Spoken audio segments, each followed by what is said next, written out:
Renato, qué gusto. Estás aquí en el canal tuyo. ¿Cómo estás? ¿Cómo te va? Nicky, ante todo, muchas gracias por la invitación. Me encuentro acá muy contento de ver, aunque sea a la distancia, a conocerte, al amigo Richard, que siempre nos ha unido una gran amistad y algunas aventuras medias extrañas, y aquí al amigo también que está presente en la reunión. Encantado de conocerte, la foto es fascinante, la foto que tiene de fondo es fascinante y se nota que es una construcción de antigua, de esas que fue construida con alta tecnología que hoy desconocemos en fin, pues encantado de conocerte, lo único que puedo decir. Igualmente, estamos aquí, lo que es el Templo del Sol en Ollantaytambo, que está en el Cusco a 3.300 metros sobre el nivel del mar. Este es en la parte más alta de este centro arqueológico, que está a 1 hora y media del Cusco, y son unos 6 monolitos que van entre los 35 a 60 toneladas de peso, que han sido construidos sin argamasa. Entonces, hay una serie de hipótesis porque lo que están viendo atrás son la montaña del Nevado de la Verónica, que está atrás, en este lado. En este lado de acá hay un valle. Abajo está la ciudad de Ollantaytambo, hay un río, y cruzando el valle, hacia la altura de las montañas que están al frente, está la cantera, que se dice que ha traído todas las piedras para hacer estos megalitos, porque hay muchísimos más en este centro arqueológico. Han cruzado el río de alguna manera, lo han hecho subir por un camino en zigzag, y todos ellos completos sin que se hayan arañado, se hayan quebrado en ningún ángulo, y después lo han colocado hacia la perfección con instrumentos pues que vemos en los museos, que son de cinceles de bronce, cobre, la mejor aleación, diorita, que muy poco material hay de diorita, pero piedras también graníticas. Todo eso se ha hecho de acuerdo a que los dice la narrativa oficial, pero aquí estamos para compartir con todos ustedes.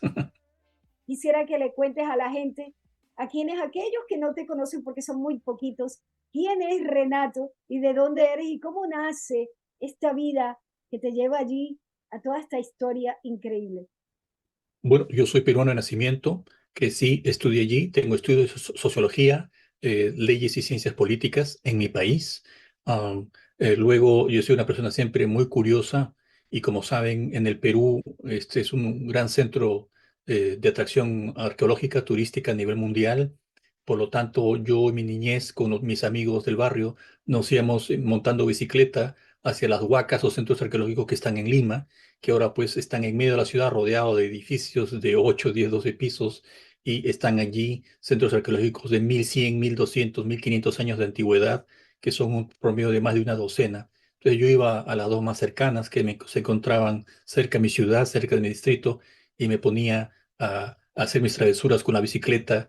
Entonces un día encontré un pequeño forado, esto fue en la Huaca Puquillana, que si ustedes ven, Huaca es centro arqueológico, lugar sagrado, puede ser un lugar normal, un campo abierto, pero es considerado sagrado la Huaca, y también Huaca es un centro arqueológico. Entonces yo encontré en una rampa que es enorme, como de casi 35 grados de inclinación, a un costado de estas paredes tipo terraza, con ladrillos de adobe que son tipo librero o librería, biblioteca, que son así, que han resistido todo tipo de terremotos, ¿no? Um, un pequeño orificio a un costado, mientras yo estaba empujando mi bicicleta para ir hacia la parte superior y después bajar en la rampa, como un tobogán. Entonces encontré un pequeño orificio y me dio esta increíble curiosidad de que había algo. Y comencé a escarbar allí con un pequeño ramo, un palo seco que encontré en los alrededores, y encontré unas conchitas que estaban dibujadas de color turquesa, rojizo, que me maravilló mucho. Entonces yo dije, ¿qué es esto? Me lo puse en la camisa, lo guardé. Cuando llegué a mi casa se habían partido por lo frágil que eran, por lo antiguo que eran. Entonces yo así pude ver lo que habían hecho seres humanos, hombres, que vivían en esa cultura antigua hace más de 1000 años, y eso me llevó mucho a una tremenda curiosidad después visitar los museos locales y ver cómo era la cantidad de cerámicos, artes textiles, etcétera, que obviamente tiene el Perú, como otros grandes centros arqueológicos, en esos que también hay en Costa Rica, y eso lo sabe el amigo Richard, con las petroesferas o las esferas de piedra, ¿no? De la cultura Dikis, que están en el delta de Dikis, ¿no? Y que fueron pues encontradas por la United Fruit Company, principalmente en los años 30, haciendo ciertas cosas allí. Está United Fruit Standard Company allí. Entonces, para abreviar, yo he tenido experiencias extraordinarias. Está relacionado en su momento dado, no me dedico a eso actualmente, con el fenómeno OVNI, y conocí mucha gente interesante, tuve también mis aventuras, Así es como llegué a Costa Rica, conocí al amigo Alexis Astúa, a Richard Sandí, a Emilia, la antropóloga Emilia, que también se acuerda a Richard, Emilia Rodríguez y muchas otras personas más. Entonces, yo he vuelto a mis experiencias originales. Quiere decir, yo escribí el año ya hace mucho tiempo, cuando era mucho más joven, un ensayo muy simple llamado El mensaje de los Andes, en las cuales yo hablaba por qué había mucha gente en esas épocas, año 92, para serles sincero, que venían de viaje buscando a chamanes, que venían de viaje al Perú buscando zonas de poder para ver, a tener avistamientos. Sobre la línea Nazca, las piedras grabadas de Ica o las llamadas piedras grabadas del doctor Cabrera del mundo gliptolítico, ¿no? Y yo estaba con el doctor Cabrera, lo he conocido en su propio museo, estaba en su casa, él fue descendiente directo de un conquistador, conquistador Cabrera, y su casa está en el centro de la ciudad, la Casona Cabrera, hasta la fecha está en el centro de la ciudad de Ica, al costado de la que se llama Plaza Principal o Plaza de Armas, o Pacos Andinos, ¿no? Que vienen a ser las personas que tienen toda esta llamada de tradición cultural milenaria. Ellos se contactan con los seres que habitan en las montañas llamados apus, las entidades que son o femenino o masculino, que atienden a los servicios del hombre. En ese sentido, conocí todo un mundo aparte. Y esos eran mis reportes. Y finalmente yo terminé viajando, invitado por un TV cable local en ese momento, TV Canal 13, eh, por la conductora llamada Selmira Aguilar.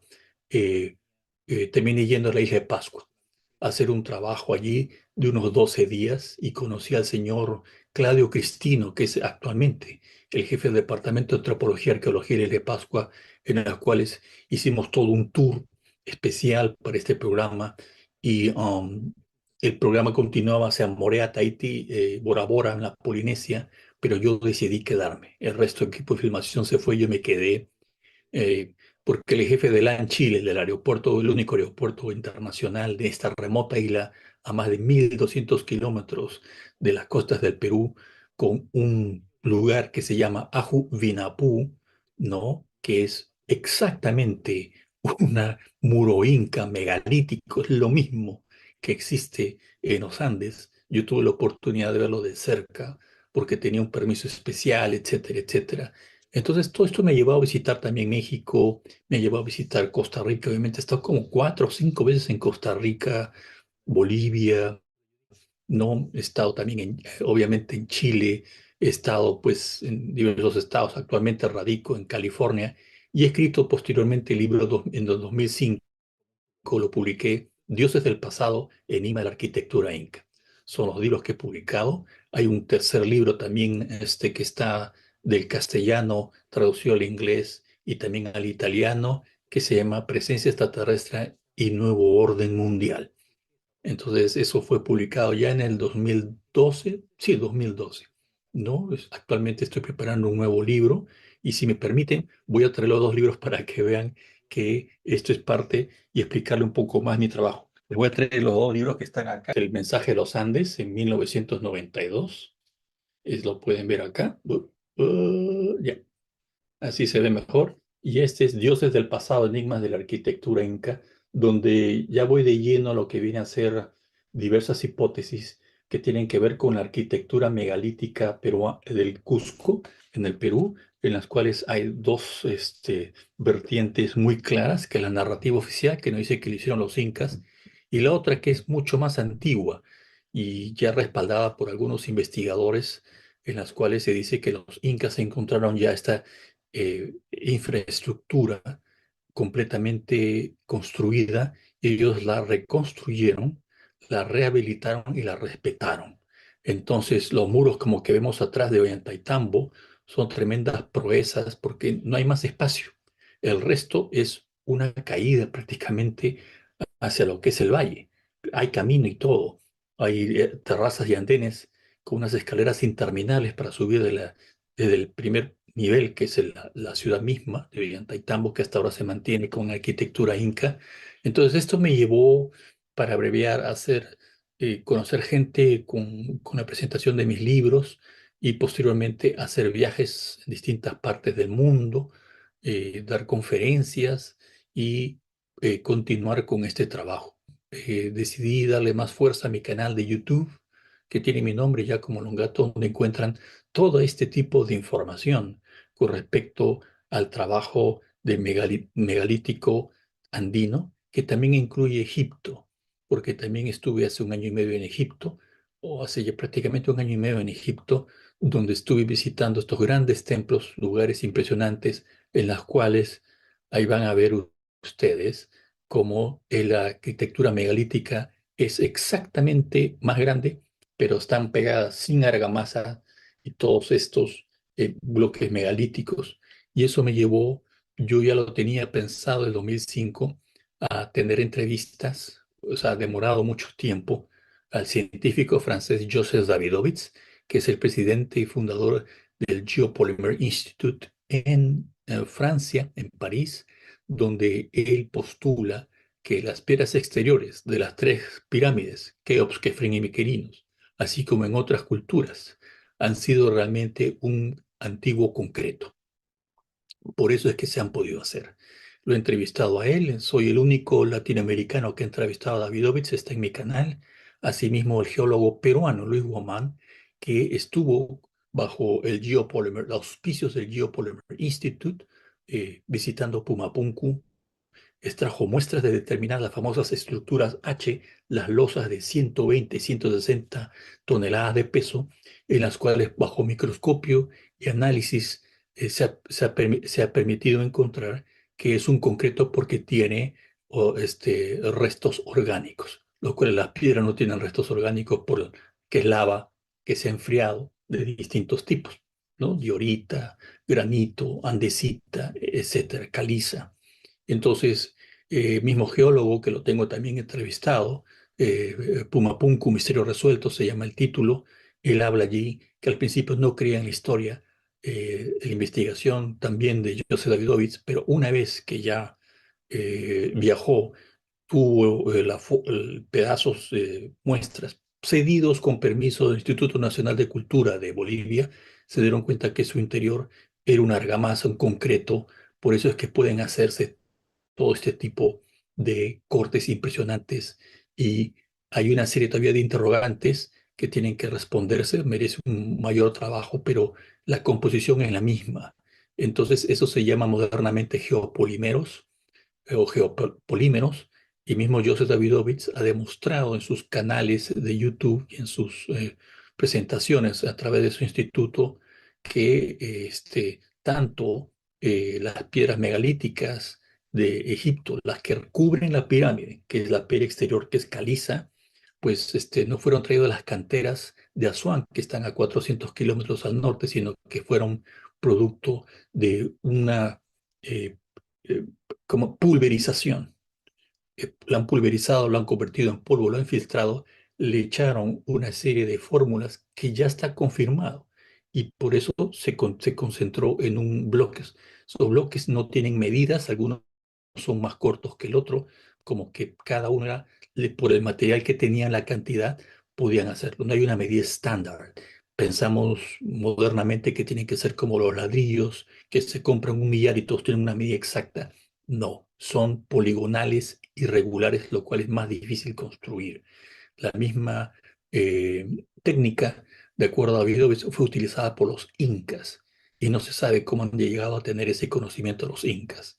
Posteriormente he entrevistado al experto Andrei Berianov, que trabajó por 4 meses en Sacsayhuamán, donde están los muros ciclópeos más grandes del continente americano, llamado mal llamado la fortaleza de Sacsayhuamán, que significa halcón satisfecho, que está en automóvil 35 minutos del centro de la ciudad de Cusco. Domina la montaña, hay 3 niveles enormes con piedras de hasta 160 toneladas de peso que están pegadas, en las cuales típicamente no pasa un alfiler, no pasa una hoja, una tarjeta de crédito. Él llegó a la conclusión que eran muy uniformes porque estaban haciendo un trabajo con GPR, con Ground Penetrating Radar. Ese Ground Penetrating Radar demostró que detrás de esos bloques enormes de Sacsayhuamán había una piedra base, una piedra que después fue llenada con un aglomerante y quedó como un concreto. Por eso el título del video se llama Las piedras de plastilina de Sacsayhuamán, que es así como lo bautizó, pero después de tomar 30 muestras y enviarlas al Instituto de Javarovsk, Instituto de Geofísica y Tectónica de Javarovsk en Rusia, donde llegaron estas 30 muestras y demostraron lo siguiente, que las piedras de la cantera de caliza, que están cerca de Sacsayhuamán, unos cuantos kilómetros, recuerden que los Andes, que no es plano como Egipto, es difícil, la rueda ahí no sirve. Entonces fueron extraídas, pero la caliza tiene mucho fósil marino, porque es sedimento marino.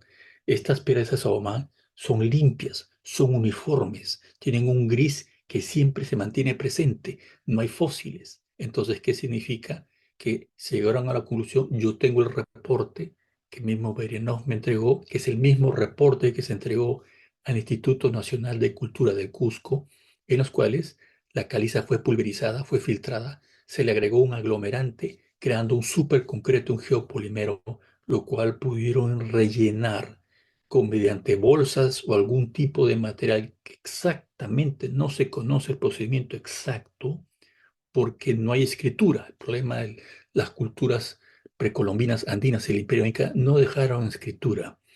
Entonces, no hay testigos dentro de los cronistas españoles que hayan visto cómo se construye un muro ciclópeo.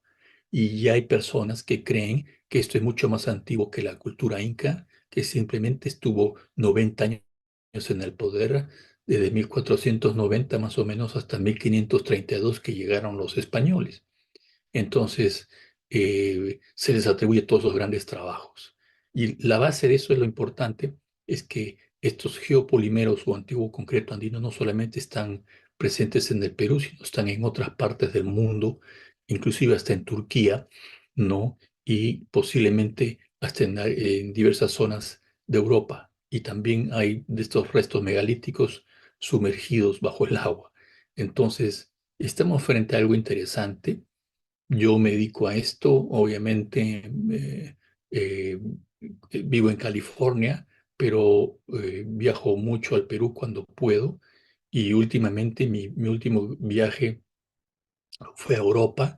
Estuve en Milán, Roma y Florencia, donde tuve la oportunidad de visitar lugares que eran construidos, palacios construidos en la época del Renacimiento con el investigador italiano Riccardo Magnani, en las cuales hay murales y frescos que han sido construidos en un palacio italiano de 1450-1460, donde se muestran los camélidos andinos, la vicuña, el oso andino y otros animales como el gato andino que ya eran conocidos y se muestra un mapamundi que muestra en un planisferio. No es un mapamundi global porque la arquitectura abovedada de este palacio, ¿no? Al norte de Milán, eh, muestra todo eso.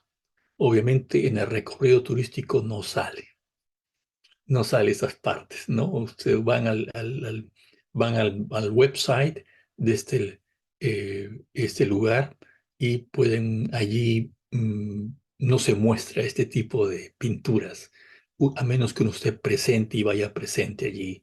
De la misma manera, pude ver otra información también en el mismo Vaticano, en el cual había un papa antes un año antes, prácticamente, no, 8 meses antes, fue el Papa, si no me equivoco, Gregorio, que y escribió en el epitafio de su tumba que él iba a hacer iba a dar el visto bueno al nuevo mundo. Está en el epitafio. Está entrando el Vaticano, la segunda columna, porque es enorme el Vaticano, en la mano derecha está su epitafio. Entonces, este papa tenía hijos. Se supone que alguno de ellos fue quizás Cristóbal Colón.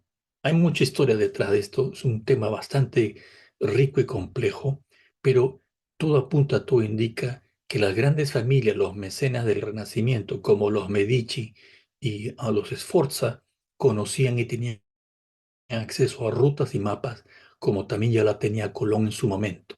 Y está en los diarios de Colón, porque también he entrevistado a un experto que se llama Mariano Fernández Urresti, que es un escritor español, en los cuales en el diario de Colón, cuando llega a las islas del Caribe, encuentra seres de raza blanca vestidos con túnicas. Yo he oído hablar de todos los temas de los que habla, yo he oído hablar porque a la distancia, claro, y ni yo soy experto como él, ni yo he visitado esas tierras, pero todos esos temas me son familiares porque por, por, por la curiosidad y porque es fascinante, son temas fascinantes y todos los que estamos en estos asuntos pues no interesamos por esos temas y es muy interesante el conocimiento que tiene, por supuesto. No tengo nada que preguntarle porque Yo sí. No te porque, preocupes. porque esto es todo apasionante, todo lo que está comentando me rellena algunos huecos de lo que yo ya sabía, me lo rellena y digamos que se nota que es un experto, no es un aficionado, es un experto, ¿no? Yo soy un simple aficionado. No te Bueno, preocupes. gracias por lo de experto. Yo también soy un aficionado, me considero un investigador amateur, muy curioso, pero aquí hay algo. Me he dedicado también a entrevistar, porque así entrevistando uno aprende al señor Marco Vigato, que es un italiano que vive en México y que tiene el proyecto ARX Project. ARX Project, en las cuales es la nueva tendencia, amigos, de hacer arqueología experimental. Es decir, hay una fundación o una asociación donde hay un fondo económico y estas personas tienen un contrato o un trato con arqueólogos, en este caso arqueólogos mexicanos, el amigo Marco Figato, y se han ido a investigar a Oaxaca. En Oaxaca hay una antigua iglesia colonial construida por los franciscanos del siglo XVII, 1600 y tantos. Las iglesias demoraban 40, 50 años en construir, en las cuales él ha puesto, su proyecto ha puesto Ground Penetrating Radar, GPRs, sismógrafos y otros, y han encontrado que debajo del altar, la típica historia que se repite en el Cusco también, debajo del altar hay un ingreso que llamaban antes el ingreso al inframundo, el ingreso de los muertos. Y esas son unas galerías que están a 15 metros de profundidad, donde la piedra, debido al GPR, que han hecho los análisis con arqueólogos locales, bajo el proyecto ARX Project, encuentra que son granito y diorita, que no existen en esa zona. Y son cámaras y antecámaras que tienen 15 metros de profundidad. ¿Qué tipo de personas pueden traer esas moles de piedra y por qué razón construyeron a tal profundidad? Lo mismo ocurre, y aquí hay un detalle interesantísimo, porque esto es muy interesante. Lo mismo ocurre en Templo de Coricancha, en el Perú. Cori significa oro, cancha es espacio abierto, cancha de fútbol, cancha de básquet, es una palabra quechua. ¿Ya? Entonces, ¿qué es lo que pasa? Es que en el Templo Coricancha, al llegar los españoles, los dominicos construyen encima el convento de Santo Domingo. Y dentro de eso estaban los restos del Coricancha. Construyen una capilla, una iglesia y todo. En el año 1950, un terremoto 7.6 prácticamente destruyó todo lo que era, casi todo lo que era Cusco colonial, sobreviviendo los restos megalíticos. Entra un grupo internacional a hacer una restauración y encuentran que detrás de las paredes de yeso con motivos decorados coloniales estaban cubriendo los muros incas, los muros de esos perfectos. Inclusive hay algunos que están parcialmente rotos y a pesar de estar parcialmente rotos, los tengo en mi video, están pegados. Están pegados. Es increíble. No hay argamasa, no hay nada. Y aguantan terremotos. Debajo de la capilla de la iglesia de Santo Domingo hay los túneles que en quechua le dicen chincana, que significa laberinto, donde uno se pierde.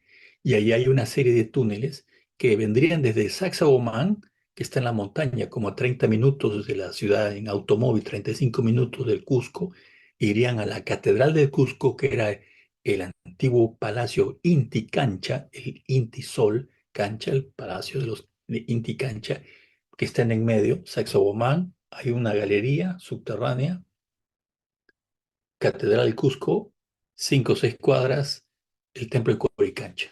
Quien está detrás de eso en estos momentos, creo que se lo puedo decir porque es conocido, es el señor es de Barcelona, es catalán, Anselm Pirrambla, de la Fundación Pirrambla. Él ya ha estado a mediados de los 80 y después a principios de los 90 y viajó mucho con un gran investigador español que yo admiro mucho, ya fallecido, Andreas Faber-Kaiser, experto también, Richard, en ufología, uno de los mejores, pienso yo, que ha existido, que dio cátedra en universidades. Pero bueno, ellos están buscando un mundo subterráneo, un mundo o Shambhala. Entonces, Ansel Pirrambla ya tiene una edad, cierta edad, entonces él nuevamente en los años 90 logró encontrar eso con GPR, logró encontrar túneles en las calles adyacentes a lo que es el Templo de Coricancha o el Convento de Santo Domingo, y hay una red de túneles que él ha encontrado. Actualmente, en julio de este año, ya tienen el permiso del Departamento del Ministerio de Cultura de Perú para hacer exploraciones y hacer investigaciones. Eso ya está, tienen la luz verde. Y el GPR, lo más interesante es que un método no invasivo. De la misma manera, les hablé de André Beranov y que dejó un reporte técnico sobre el Saxo-Guamán. El problema aquí es que este informe se entregó, pero nunca salió publicado. No lo pueden encontrar. Y han utilizado GPR con las imágenes GPR y yo entrevisté a un amigo suyo que es de Ucrania, eh, Vlacheslava Kiorolo, algo así, disculpen la pronunciación de su apellido, pero es Vlacheslava. Vive en una ciudad al sur del Perú, Arequipa, casado con una dama peruana. Entonces habla muy bien el castellano, igual que Andrei Beranov.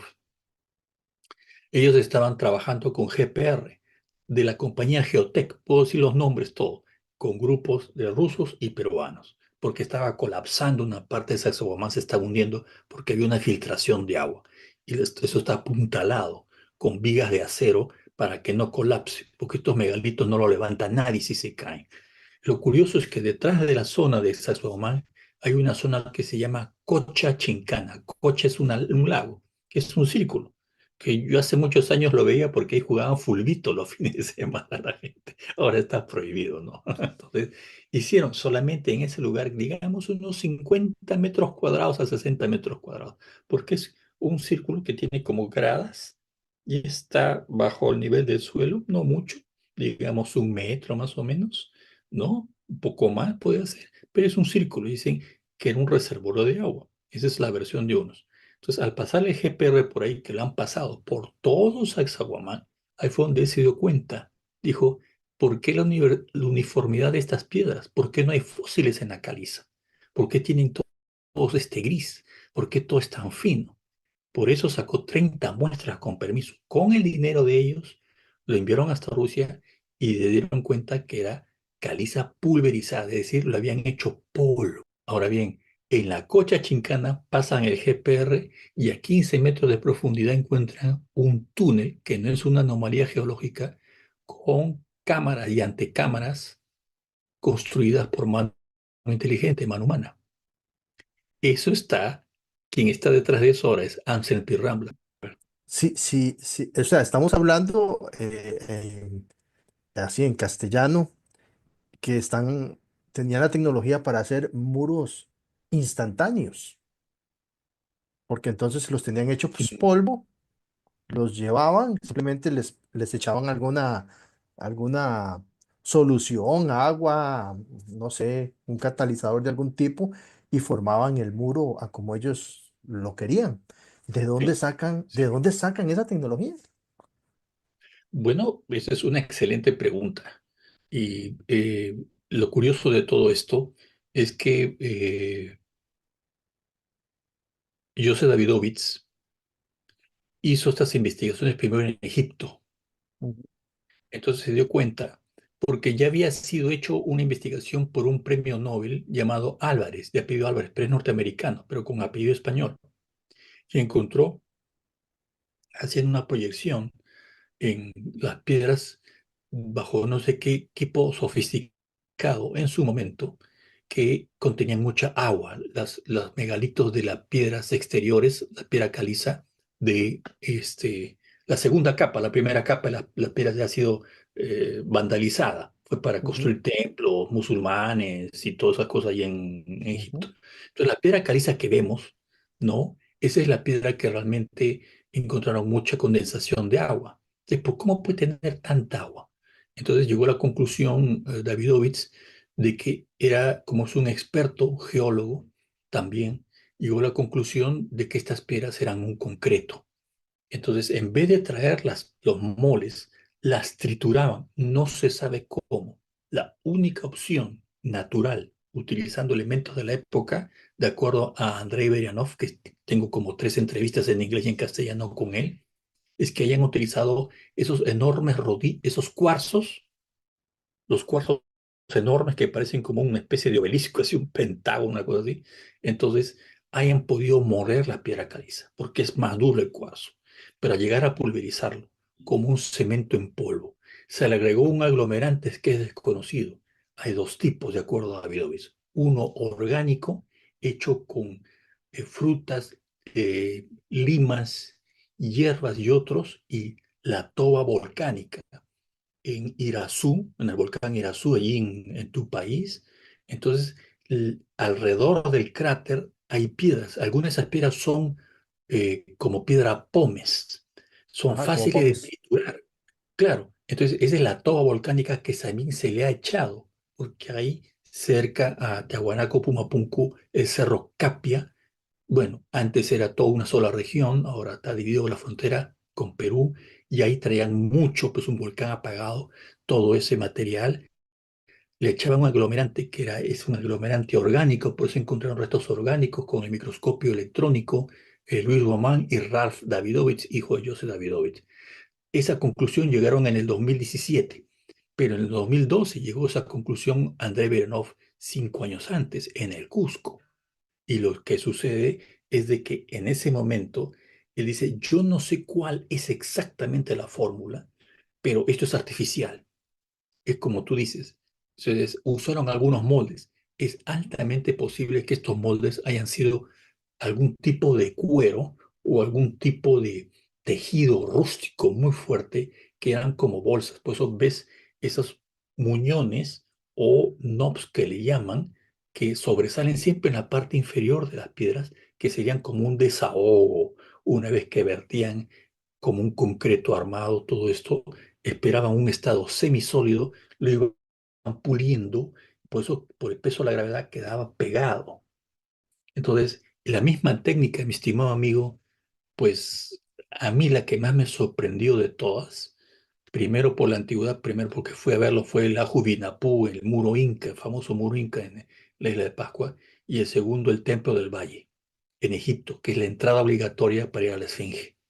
Los muros allí están tan pegados que son como los, obviamente, más grandes, pero es la misma técnica. Inclusive megalitos que dan la curva a la pared de doble ángulo. También están en el Curcancha, tengo videos de eso. Solamente cuando uno va y ve, se entera de todo eso, amigo. Ujú. La Esa, verdad. Un esa, segundo, esa toba segundo. volcánica, perdón, esa toba volcánica se parece a la puzolana del cemento romano. Exacto. Te agradezco tanto y tanto y tanto por haber estado aquí, por haber compartido este ratito con nosotros. Te pido disculpas por lo que se fue la luz y otra vez volvió. Muchísimas gracias a todos. Feliz, feliz, animados para un buen comenzar. Recuerden, nos estamos despertando cada vez más en grupos, en lugares, en países y lo importante es despertar a nivel mundial, un despertar masivo para construir más amor, más paz, más humildad, más respeto y tener la inteligencia que ni siquiera es a nivel de la inteligencia artificial. Feliz año nuevo.